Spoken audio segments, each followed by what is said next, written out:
मनसे ठाणे पालघर जिल्हाध्यक्ष। आज सकाळी ठाण्यात जी रेल्वे अपघात झालेला आहे आणि त्यात जवळजवळ 4 लोकांचा मृत्यू झाला आणि जवळजवळ 8 लोक ही गंभीररित्या दुखापतग्रस्त झालेली आहेत। मला असं वाटतं की हे आज पहिल्यांदा नाही झाले। जर तुम्ही सेंट्रल रेल्वेमध्ये माहितीचा अधिकार टाकलात तर माहितीच्या अधिकारात तुम्हाला कळेल की दर दिवशी किमान 10 ते 12 लोकांचा अपघातात मृत्यू होतो किंवा त्यांचे हात किंवा पाय हे त्यांना गमवावे लागतात आणि याच्या विरोधात आम्ही सतत याच्या आधीही बोलत होतो।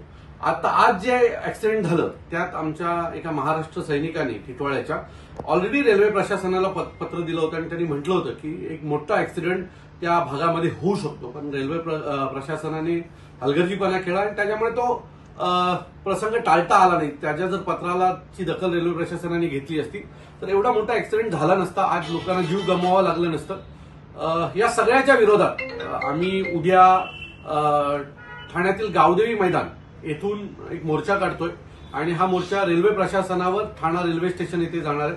माझी सर्व प्रवाशांना विनंती आहे की जर तुम्हाला ह्या सर्व प्रसंगातून बाहेर यायचं असेल किंवा तुमच्या जवळच्या कोणाला गमवायचं नसेल तर उद्या होणाऱ्या आमच्या या मोर्चात तुम्ही सामील व्हा।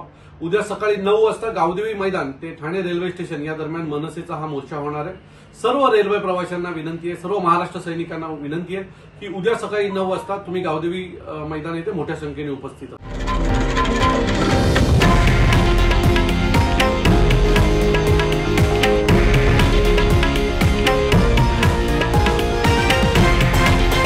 हे आहे देशातील नंबर 1 न्यूज नेटवर्क आणि आपण पाहत आहात TV9 मराठी, एकमेव।